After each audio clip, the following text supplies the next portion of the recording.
Tivemos problemas técnicos, né? Minha super, ultra, hiper, mega máquina de gravar esta imagem deu um tereco-teco, mas mesmo, né? Vamos continuar.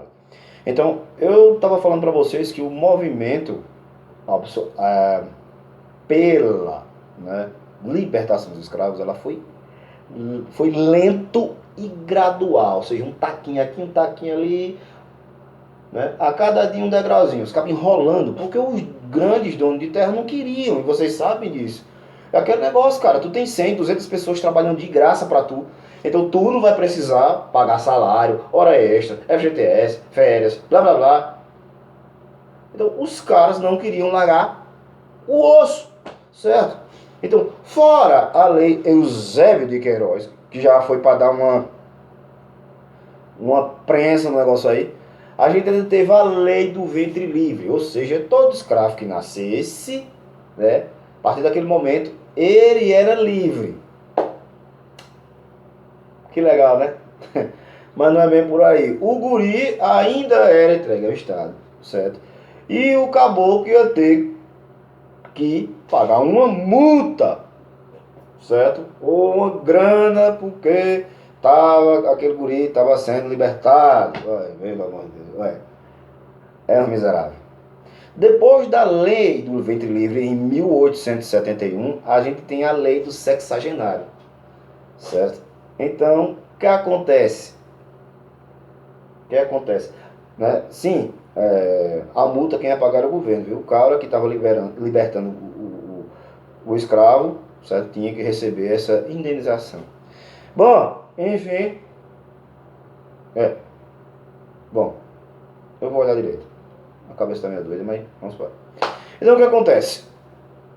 A lei do sexagenário, essa fora do ventre livre, beleza? É que é a mais é a mais carraspenta. Aí, por que, professor? Vê só. 1885 foi feita essa lei. Então daí é o seguinte: o escravo que fizesse 65 anos, ele estava livre. Beleza, ótimo, né? Lindo. Só que tem um pequeno porém aí, um pequeno problema. Nenhum escravo vivia até 65 anos.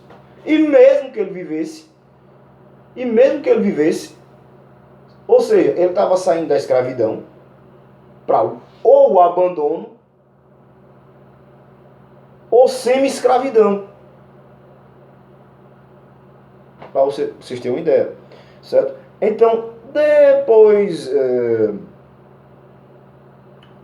disso, certo? O movimento abolicionista começa a ganhar força, certo? Entre as demais camadas sociais, certo? E com essa força eles começam a convencer os cafeicultores a investir nos emigrantes, certo? Ou imigrantes, certo?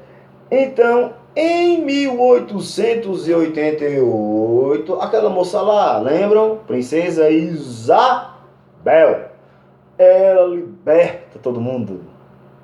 Com muita pressão da Inglaterra, lógico. Daí, certo? Como eu disse, de diversas partes da sociedade, inclusive o exército, ele não mais apoiava a escravatura no Brasil, a escravidão no Brasil, certo? Muitas vezes era tarefa do exército, né, dos militares, irem atrás, ou até mesmo lutarem, ou, vamos falar, né, matarem escravos pujões, caso não conseguisse trazer eles de volta. Então, a partir desse momento, o exército ele se nega a isso. Então, mais uma pancada na escravidão aqui no Brasil. No caso, eu falei dos imigrantes, em 1880, certo? Com o fim da escravidão aqui no Brasil, muitos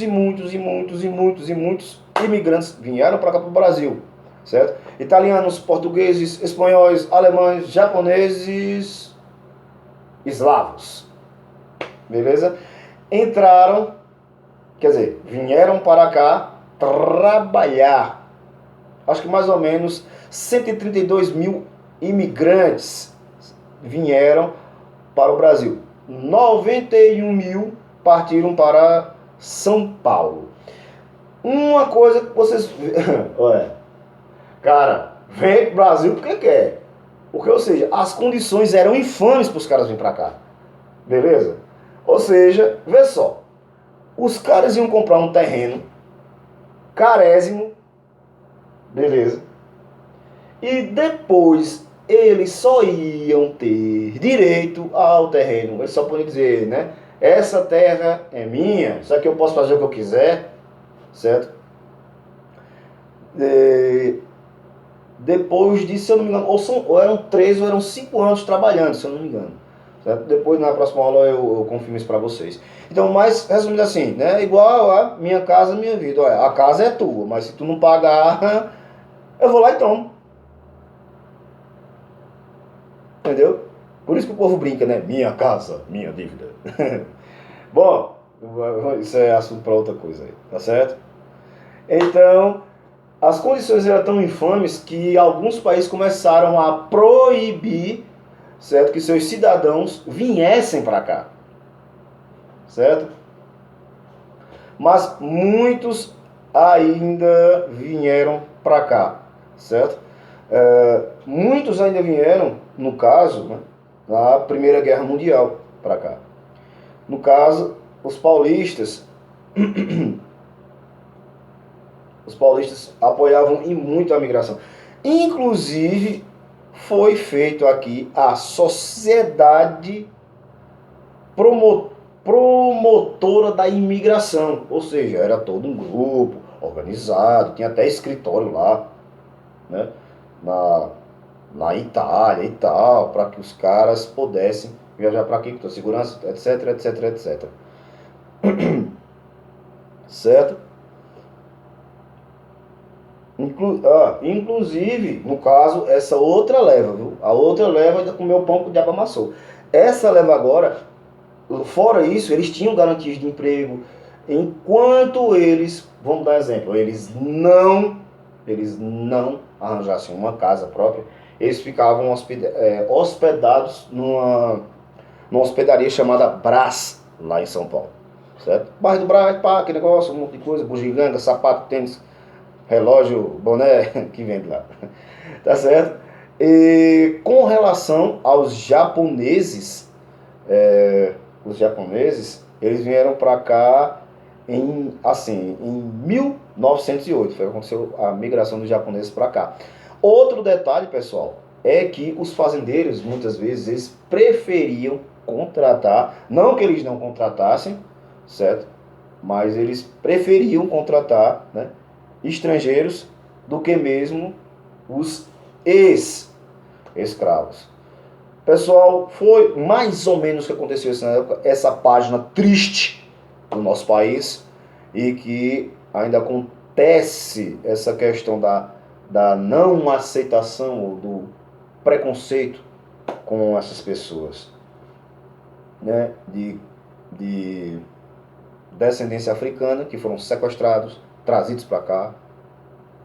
E é isso, né? Triste, mas é real, né? Isso acontece muito ainda hoje em dia, como vocês veem na televisão, muitos conflitos, inclusive nos Estados Unidos, e aqui no Brasil também, ou na América Latina. Mas é como eu sempre digo, né? Ninguém é digno de pena, e sim de respeito.